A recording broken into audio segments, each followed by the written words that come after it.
మావోయిస్టులతో జరిగే పోరులో అమరులైన పోలీసుల త్యాగాలు అజరామరం అని, శాంతి భద్రతల పరిరక్షణలో పోరాడి తమ ప్రాణాల్ని పణంగా పెట్టిన పోలీస్ అమరవీరుల త్యాగాల్ని స్మరించుకునేందుకే పోలీస్ అమరవీరుల సంస్మరణ దినోత్సవం నిర్వహించడం జరుగుతుందని రామగుండం పోలీస్ కమిషనర్ శ్రీనివాస్ అన్నారు. ప్రజల రక్షణ కోసం పోలీస్ వ్యవస్థ తమ ప్రాణాల్ని పణంగా పెడుతున్నారని, వారి త్యాగాలు వెలకట్టలేనివని మంచిర్యాల జిల్లా కలెక్టర్ కుమార్ దీపక్ అన్నారు. పెద్దపల్లి జిల్లా Ramagundam police commissionerate head quarters ఆవరణలో పోలీస్ అమరవీరుల సంస్మరణ దినోత్సవాన్ని ఘనంగా నిర్వహించారు. సందర్భంగా ఏర్పాటు చేసిన స్మృతి పరేడ్ లో సిపి శ్రీనివాస్, పెద్దపల్లి డీసీపీ చేతన, మంచిర్యాల డీసీపీ భాస్కర్ పాల్గొని జ్యోతి ప్రజ్వలన చేసి అమరవీరుల స్తూపానికి పుష్పగుచ్చాలతో నివాళులర్పించారు. ఈ కార్యక్రమంలో పెద్దపల్లి, మంచిర్యాల జిల్లాల పోలీసు అధికారులు, కమిషనరేట్ సిబ్బంది, అమరవీరుల కుటుంబ సభ్యులు పాల్గొన్నారు. అనంతరం అమరవీరుల త్యాగాల్ని గుర్తు చేసుకుని వారి కుటుంబ సభ్యులకి సానుభూతిని తెలిపిన జ్ఞాపికల్ని అందజేశారు. పోలీసు అమరుల కుటుంబాలకి అన్ని విధాలుగా అండగా ఉంటామని సిపి శ్రీనివాస్ తెలిపారు.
సీఎల్ ఆగలం, ఇక్కడికి అవుతాం. సీఎల్ అందరూ అవుతాం.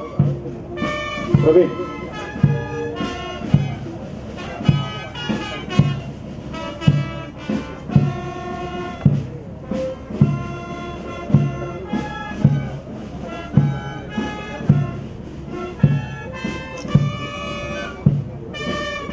సీనియర్ ప్రెస్ పర్సన్ అంటే పూలు.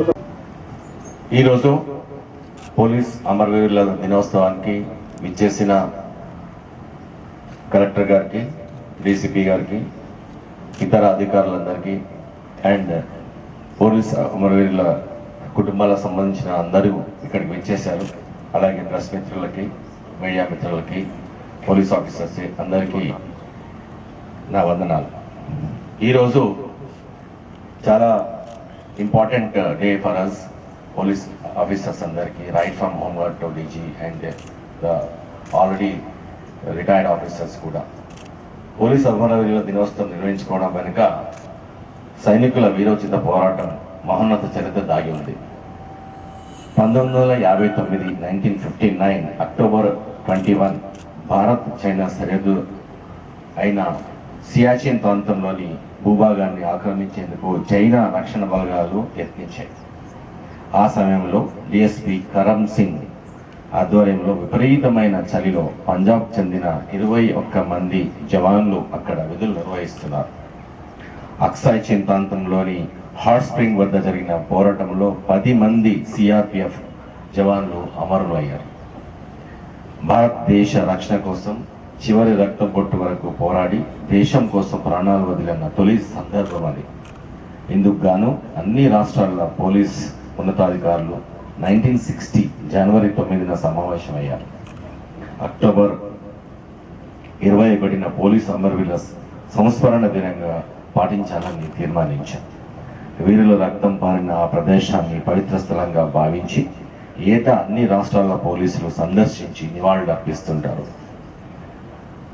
అప్పటి నుంచి ప్రతి సంవత్సరం అక్టోబర్ 21న పోలీస్ అమరవీరుల దినోత్సవంగా జరుపుకుంటూ అమరవీరుల వీర త్యాగాలను స్మరించుకొని వారి కుటుంబాల సానుభూతిని, సహకారాన్ని ప్రకటించి వారికి ఘనమైన నివాళులు అర్పిస్తున్నారు. పోలీసులు లేని సమాజాన్ని ఊహించలేము. వ్యవస్థ సాఫీగా నడవడంలో పోలీసులది కీలక పాత్ర. మావోయిస్టులతో జరిగే పోరులో అమరులైన పోలీస్ త్యాగాలు అజరామరం. శాంతి భద్రతల పరీక్షణలో సంఘ విద్రోహ శక్తులకు వ్యతిరేకంగా పోరాడి తమ ప్రాణాలను పణంగా పెట్టారు. వారి త్యాగాలను స్మరించుకునేందుకు పోలీస్ అమరవీరుల సంవత్సరం దినోత్సవం ప్రతి ఏటా నిర్వహిస్తుంది. అమరవీరుల వారోత్సవాల సందర్భంగా మంచిర్యాల జిల్లా గుడిపేట 13వ బెటాలియన్లో అమరవీరుల త్యాగాలను స్మరించుకుని అమరవీరుల సంస్మరణ దినోత్సవం నిర్వహించారు. అమరవీరుల వారోత్సవాల సందర్భంగా మంచిర్యాల జిల్లా గుడిపేట 13వ పటాలంలో అమరవీరుల త్యాగాల్ని స్మరించుకొని స్మృతి పరేడ్ నిర్వహించారు. ఈ సందర్భంగా విధి నిర్వహణలో ప్రాణాలు కోల్పోయిన పోలీస్ అమరవీరులని స్మరించుకొని పోలీసు వారి పిల్లలలో ఉత్తీర్ణత కనబర్చిన వారికి commandant P Venkatramulu, assistant commandant Nageswara Rao బహుమతులు ప్రదానం చేశారు. ఈ కార్యక్రమంలో బెటాలియన్ సిబ్బంది Kalidas, unit medical officer doctor Santosh Singh, ఆర్ఐలు, ఆర్ఎస్ఐలు, శిక్షణ పొందుతున్న కానిస్టేబుల్ అభ్యర్థులు, అధికారులు, బెటాలియన్ సిబ్బంది పాల్గొన్నారు.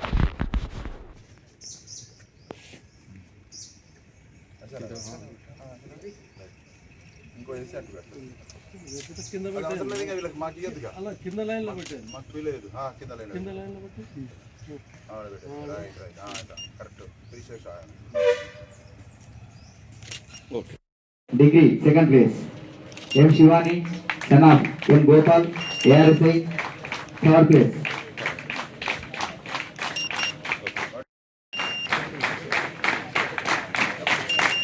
డిగ్రీ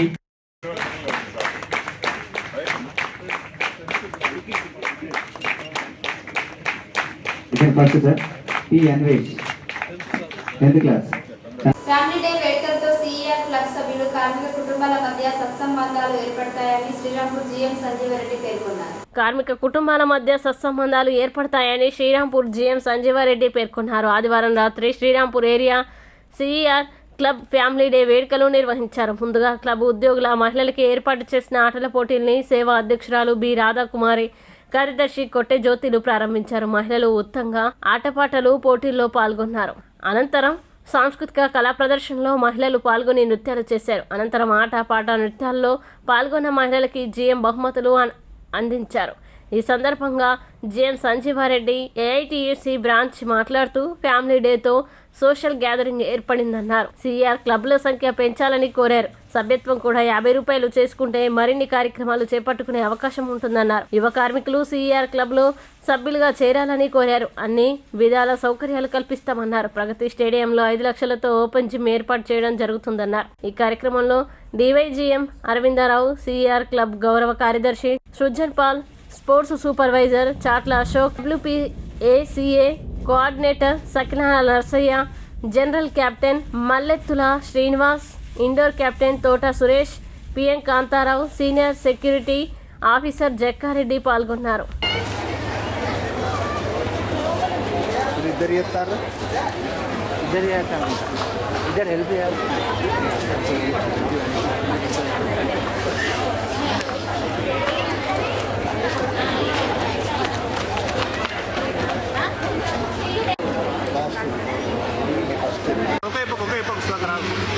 ఈ పోటీలో మరి వీళ్ళు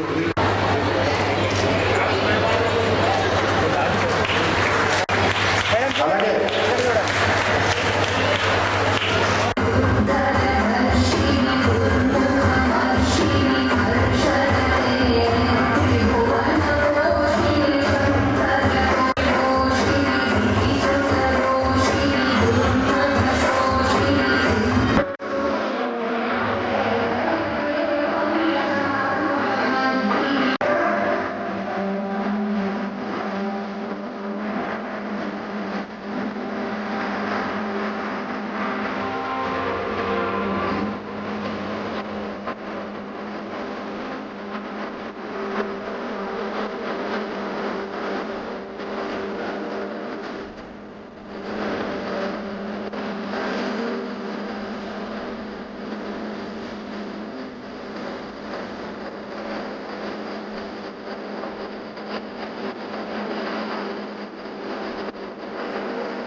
అధ్యక్షుడు వెర్రవెల్లి రఘునాథరావు తెలిపారు.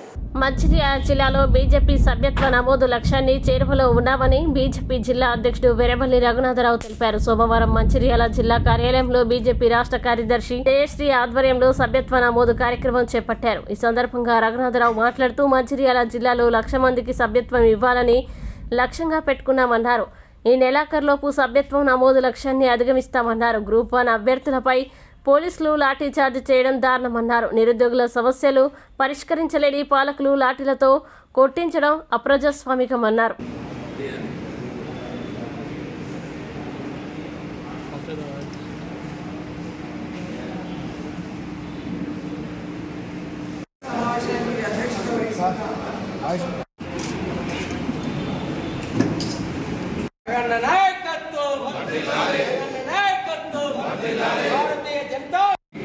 నమస్కారం.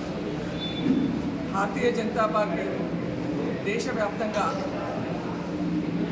సభ్యత్వ నమోదు కార్యక్రమాన్ని చేపట్టడం జరిగింది. సెప్టెంబర్ 1వ తారీఖున నరేంద్ర మోదీ గారు వారు సొంతంగా సభ్యత్వం తీసుకొని నడ్డా గారి ద్వారా సభ్యత్వం తీసుకొని ఈ కార్యక్రమాన్ని ప్రారంభించడం జరిగింది. దేశవ్యాప్తంగా అన్ని రాష్ట్రాల్లో కార్యక్రమం నిర్వహించడం జరుగుతుంది. 2 నెలలుగా ఈ కార్యక్రమాన్ని నిర్వహించి ఈ నెల ఆఖరికి ముగించే సమయం వస్తుంది. సో చాలా బ్రహ్మాండంగా దేశవ్యాప్తంగా అన్ని రాష్ట్రాల్లో భారతీయ జనతా పార్టీకి మద్దతు పలుకుతున్న జనం చక్కగా, అంటే మేము వెళ్ళి కలిసినా కలవకుండా వచ్చి మెంబర్షిప్ తీసుకొని ఆన్లైన్లో కానివ్వండి, అన్ని రకాలుగా రకరకాల ప్లాట్ఫామ్స్లో, సోషల్ మీడియాలో, యాప్లో నుండి కూడా మెంబర్షిప్ తీసుకొని జాయిన్ అవుతున్నారు. ఇది భారతీయ జనతా పార్టీ యొక్క 10 సంవత్సరాల కాలంలో చేస్తున్న అభివృద్ధి కార్యక్రమాలకు నిదర్శనము.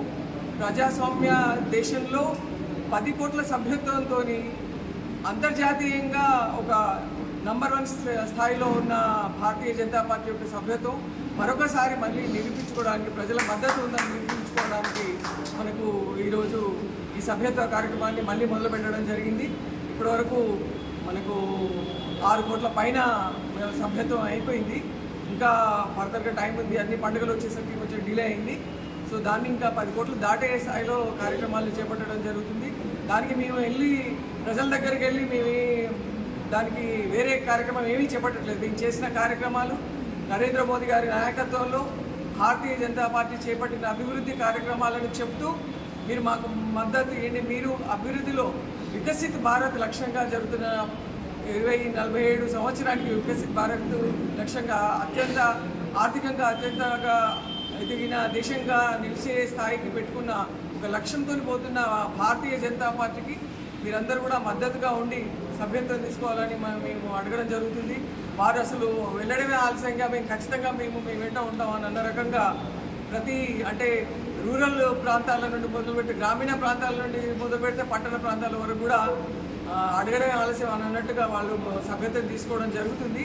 చాలా చక్కటి మద్దతు వస్తుంది. దీంతో భారతీయ జనతా పార్టీ కార్యకర్తలకు కానివ్వండి, నాయకులకు కానివ్వండి, మనకు ఇంకా పనిచేయాలన్న ఉత్సాహంతో మేము ముందుకెళ్లే అవకాశం కనిపిస్తుంది. అండ్ ముఖ్యంగా తెలంగాణలో అసలు భారతీయ జనతా పార్టీ అల్టిమేట్గా ప్రభుత్వం ఏర్పరిచే దిశగా ఇదివరకే ఉండేది. అది మొన్నటి ఎలక్షన్లో కొంచెం తప్పిపోయింది. కాబట్టి ఇప్పుడు రాబోయే దాంట్లో ఖచ్చితంగా రాబోయే ఎలక్షన్లో స్థానిక ఎలక్షన్లలో వాళ్ళు ఒక ఊపే పరిస్థితిలో భారతీయ జనతా పార్టీకి మద్దతు పలుకుతున్నారు. ఇటు ఇక్కడ స్థానిక ఎలక్షన్స్ అనుకోండి, లోకల్ బాడీ ఎలక్షన్స్, తర్వాత సిటీకి వెళ్తే అక్కడ కార్పొరేషన్ ఎలక్షన్స్, ఇవన్నీ కూడా ముందు ఉన్నాయి. దాంట్లో ఖచ్చితంగా భారతీయ జనతా పార్టీ ఒక ముద్ర వేసేసి అత్యధికంగా సభ్యులు ఎన్నికయ్యే అవకాశం కనిపిస్తుంది. సో దీనికి ఒక ఫౌండేషన్ లాగా మేము ఈ భారతీయ జనతా పార్టీలో సభ్యత్వ నమోదు కార్యక్రమాన్ని చేపడుతున్నాము. ఇక్కడ ముఖ్యంగా మంచిర్యాల జిల్లాలో రఘునాథ్ గారి అధ్యక్షతన వాళ్ళకి ఇచ్చిన లక్ష్యం కంటే ఎక్కువగా ముందుకు సాగుతున్నారు. ఈరోజు అందుకే సమీక్ష చేసేసి ఇంకా ముందుకు వెళ్ళాలన్న ఉద్దేశంతో, అంటే కొందరిని అప్రోచ్ కాకుండా ఉన్న పరిస్థితులలో పండుగలు రావడం వల్ల దానివల్ల మనకు 2 వినాయక చవితి అంటే 10 రోజులు, ఇటు దసరా అన్న 10 రోజులు పోతుంది. కాబట్టి దానికి ఒక సమీక్ష చేసుకొని ముందుకెళ్ళడానికి ఈరోజు మంచిర్యాల జిల్లాలో వారి నాయకత్వంలో, రఘునాథ్ గారి నాయకత్వంలో ఈ కార్యక్రమానికి రావడం జరిగింది. అందరూ చాలా ఉత్సాహంగా సభ్యత్వం చేయడానికి ముందుకు వస్తున్నారు.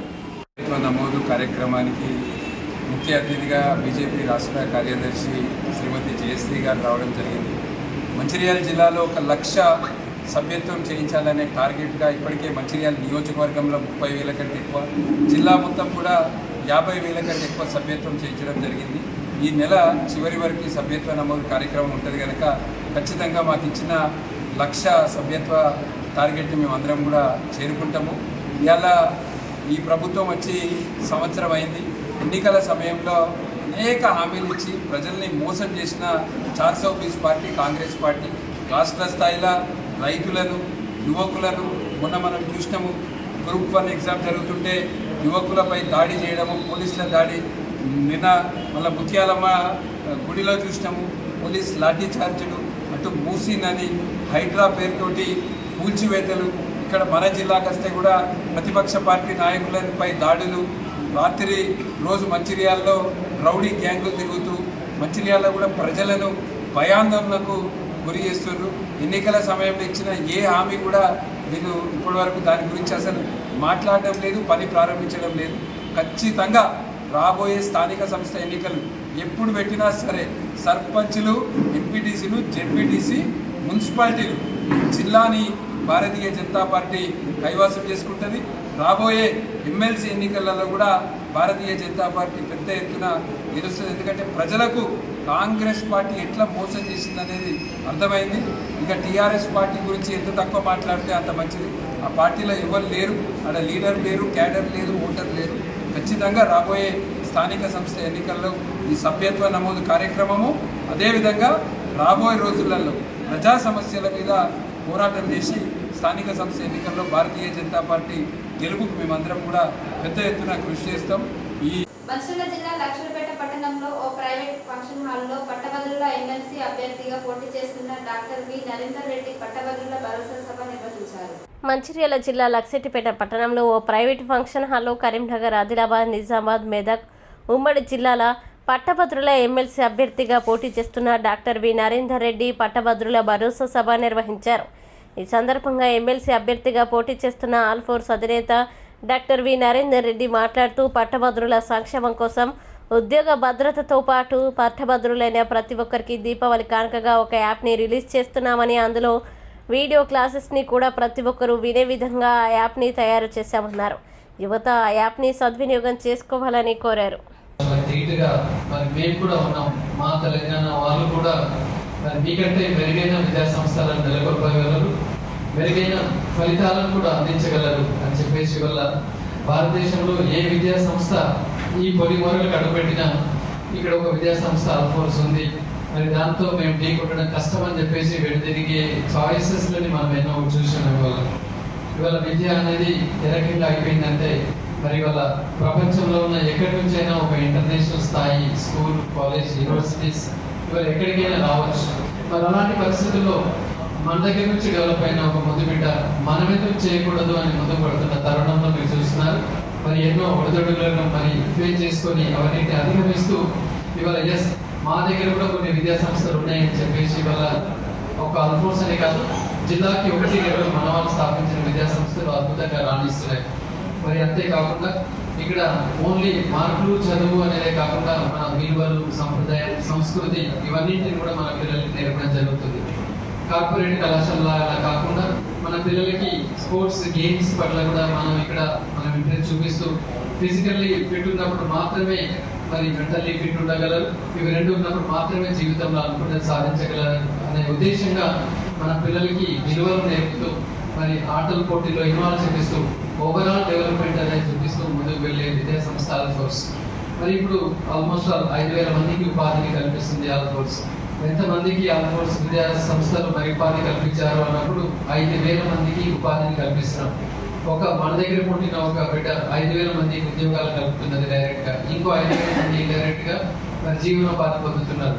అంటే ఒక 10,000 కుటుంబాలు చాలా చక్కగా ఎలాంటి ఇబ్బందులు లేకుండా మరి గడుపుతున్నారు. అంటే మరి సెల్ఫ్ ఎంప్లాయ్మెంట్ అనేది ఎంతగా ఉపయోగపడుతుంది అనేది మనం చూడవచ్చు.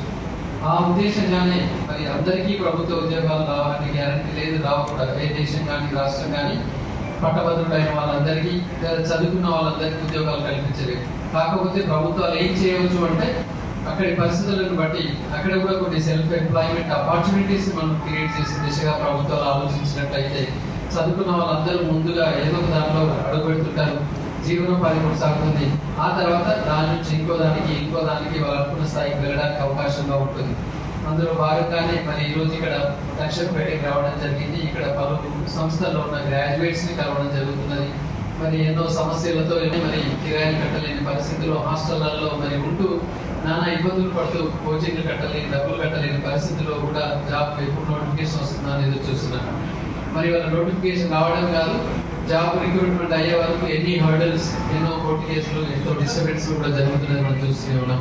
సో ఖచ్చితంగా మరి ఎలా అయితే స్టాఫ్ సెలక్షన్ కమిషన్ లో ఉంది, ఎలా అయితే మనం చూస్తున్నాం సెంట్రల్ గవర్నమెంట్ లో కొన్ని నోటిఫికేషన్స్ ఫ్యూచర్ చెప్పకుండా ఏ నెలలో నోటిఫికేషన్ పడుతుంది, ఏ నెలలో రిక్రూట్మెంట్ కంప్లీట్ అయితే ఉందో మరి మన రాష్ట్ర ప్రభుత్వం నుంచి కూడా ఖచ్చితంగా ఒక జాబ్ క్యాలెండర్ అలానే మన ప్రభుత్వం రిలీజ్ చేసింది. దాన్ని అమలు చేసే విధంగా ఎలాంటి హర్డిల్స్ వచ్చినా కూడా ఖచ్చితంగా ఏ రోజు జరగాల్సిన ఆ రోజు జరగాలి, ఏ రోజు మరి డిక్లేర్ కావాల్సిన రిజల్ట్స్ ఆ రోజు కావాలన్న విధంగా చేయాలి. మరి ఇంకో వైపు ఇవాళ మరి వేకెన్సీస్ కూడా మన రాష్ట్రంలో చాలా ఉన్నాయి. ఇవాళ ఎక్కడ చూసినా స్కూల్స్ కావచ్చు, కాలేజెస్ కావచ్చు, యూనివర్సిటీస్ కావచ్చు, బ్యాంకింగ్స్ కావచ్చు, ప్రతి రంగంలో కూడా ఇవాళ వేకెన్సీస్ ఉన్నాయి. మరి ఆ వేకెన్సీస్ అన్ని ఫిల్అప్ చేస్తే ఇంకా తప్పకుండా చదువుకున్న వాళ్ళందరికీ ఉద్యోగాలు వస్తాయనే నమ్మకం మరి వాళ్ళకి వస్తుంది. దాని ద్వారా చదువుకోవడానికి కూడా ఎంకరేజ్ చూపించడానికి మరి విద్యార్థులు, యువకులు ముందుకు వస్తారు. ఇవాళ భారతదేశం యువ భారతదేశం, ప్రపంచంలోనే మరి యువకులు లేకుండా దేశం ఏది అంటే భారతదేశం. అంటే more than 50% of the population మరి అరౌండ్ 35 years ఏజ్ లో ఉన్నారు. మరి అటువంటి యువ భారతదేశం మరి యువకులను ఖచ్చితంగా ప్రాపర్ వేలో మనం ఒక డైరెక్షన్ చేంజ్ చేసి ఉపయోగించుకున్నట్లయితే భారతదేశం ప్రపంచంలోనే అగ్రగామిగా అవుతుంది అనడంలో ఎలాంటి సందేహం లేదు. కాబట్టి వీళ్ళందరినీ మరి కొన్ని స్కిల్స్ మనం నేర్పించి తర్వాత వాళ్ళకి కొంచెం గైడెన్స్ ఇచ్చినట్లయితే తప్పకుండా ఉపయోగపడుతుంటారు. ఇవాళ మనం చూస్తున్నాం, ఒక కెమికల్ ఇంజనీరింగ్ చదివిన వాడు సాఫ్ట్వేర్ ఇంజనీరింగ్ జాబ్ చేస్తున్నాడు, మరి చదివింది కెమికల్ ఇంజనీరింగ్ జాబ్ చేస్తున్న సాఫ్ట్వేర్. అంటే పరిస్థితులకు అనుకూలంగా ఆ పిల్లవాడు ట్యూన్ అయ్యాడు, సెపరేట్ కోర్సెస్ ట్రైనింగ్ నేర్చుకున్నాడు, కంప్యూటర్ ఆపర్చునిటీ పొందాడు. అలాగే ఏ డిగ్రీ అయినా పర్లేదు, పరిస్థితులకు అనుకూలంగా వాళ్ళకి కొన్ని షార్ట్ టర్మ్ కోచింగ్స్ అందించి లేదా దాని పట్ల కొంచెం స్కిల్స్ మనం నేర్పించినట్లయితే ప్రతి ఒక్కరు కూడా ఇవాళ అబ్జర్వ్ కావడానికి అవకాశం ఉంది. కాబట్టి నిరుద్యోగుల పట్ల నేను ఖచ్చితంగా మరి సేవా దృక్పథంతో ఉంటానని చెప్పేసి వాళ్ళకి ఆల్మోస్ట్ దివాళీ కానుకగా మన రాష్ట్రంలో ఉన్న నిరుద్యోగులందరికీ కూడా ఉచితంగా నేను ఒక యాప్ అందిస్తున్నాను. దీపావళి కానుకగా ఆ యాప్ లో మరి పిల్లలకి తెలుగులో కానీ ఇంగ్లీష్ లో కానీ ప్రతి కాంపిటేటివ్ ఎగ్జామ్ స్టడీ మెటీరియల్ ఉచితంగా అందజేస్తున్నాను. అలాగే వీడియో క్లాసెస్ కూడా వాళ్ళకి దానిలో ఉచితంగా వినవచ్చు. అంతేకాకుండా డౌట్ క్లారిఫికేషన్ క్లాసులు కూడా ఆ యాప్ ద్వారా నిరుద్యోగులకు నేను అందజేస్తున్నాను. మరి ప్రాక్టీస్ టెస్టులు కూడా అందులో చేసుకునే విధంగా అవకాశాలు ఉన్నాయి. సో ఈ 6 నెలలు ప్రతి తెలంగాణ రాష్ట్రంలో ఉన్న నిరుద్యోగి కాంపిటేటివ్ ఎగ్జామ్ అంటే అది ఆర్ఆర్బి, బ్యాంకింగ్ కావచ్చు, లేకపోతే రైల్వేస్ కావచ్చు, TET, DSC, group 1, group 2, group 3, group 4, civil services, even ఎఫ్సెట్, ఐఐటి, నీట్, ఏ కాంపిటేటివ్ ఎగ్జామ్ కి ప్రిపేర్ అయినా అందులో ఒక 35 రకాల జాబులకు సంబంధించిన కాంపిటేటివ్ ఉన్నాయి. వాటి అన్నిటికీ ఉచితంగా మేము అందజేస్తున్నాం. అంతేకాకుండా తప్పకుండా మరి రాబోయే రోజుల్లో 4 జిల్లా హెడ్ క్వార్టర్లో ఉచితంగా ఆల్ఫోర్స్ అకాడమీ తోటి మరి కాంపిటేటివ్ ఎగ్జామినేషన్స్ కి ఉచిత కోచింగ్ ఇస్తానని చెప్పేసి కూడా ఈ సందర్భంగా కోరడం జరుగుతున్నది. అంటే మరి ఎంతమంది మనం వీళ్ళని స్కిల్డ్ గా చేస్తే అంతమంది అబ్జర్వ్ అవుతుంటారనే ఒక ఉద్దేశంగా చేస్తున్నాం. అలాగే మన గవర్నమెంట్ రెగ్యులర్ ఉద్యోగులకు కూడా సుమారుగా 100 వరకు మనం 3 అనుకున్నాం, 4 అనుకున్నాం, ఇప్పుడు 5 డిఏలు పెండింగ్ లో ఉన్నాయి. మరి తెలంగాణ రాష్ట్రంలో పెద్ద పండుగలు బతుకమ్మ అండ్ దివాళీ, మరి ఇప్పటికి కూడా ఒక డిఏ కూడా రిలీజ్ కాకుండా మరి ఉద్యోగులందరూ నిరుత్సాహంగా ఉన్నారు. తప్పకుండా మరి ప్రభుత్వ ఎంప్లాయీకి రెగ్యులర్ గా వాళ్ళ డిఏ ఎప్పుడైతే రావాలో యాక్టివ్లో స్థాపించిన అబ్దుల్ కలాం ఎక్సలెన్స్ అవార్డుకు మంచిర్యాలకు చెందిన ప్రముఖ వైద్యుడు ఎగెన శ్రీనివాస్ ఎంపికయ్యారు. యాక్ట్ను స్థాపించిన అబ్దుల్ కలాం ఎక్సలెన్స్ అవార్డుకి మంచిర్యాలకి చెందిన ప్రముఖ వైద్యుడు ఎగ్గేన శ్రీనివాస్ ఎంపికయ్యారు. ఈ సందర్భంగా అవార్డు వివరాల్ని శ్రీనివాస్ మీడియాకి వివరించారు. తనకు ఎయిమ్స్ ఆసుపత్రి అవార్డు రావడం ఆనందంగా ఉందన్నారు. అవార్డు తీసుకున్న తర్వాత బాధ్యత మరింత పెరిగిందని అన్నారు.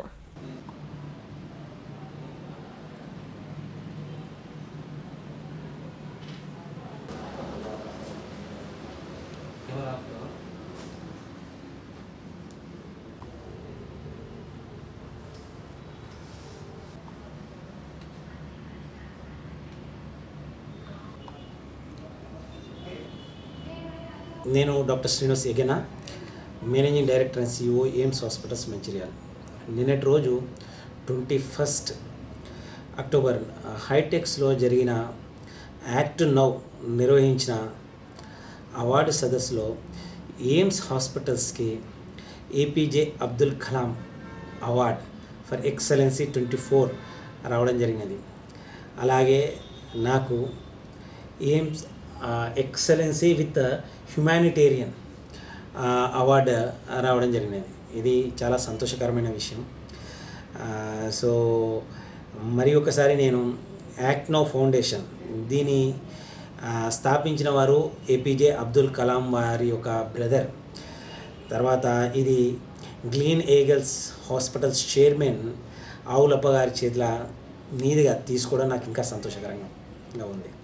అయితే ఇది మరి ఒకసారి నాకు బాధ్యతని ఇంకొంచెం పెంపొందించడానికి దోహదపడుతున్నది.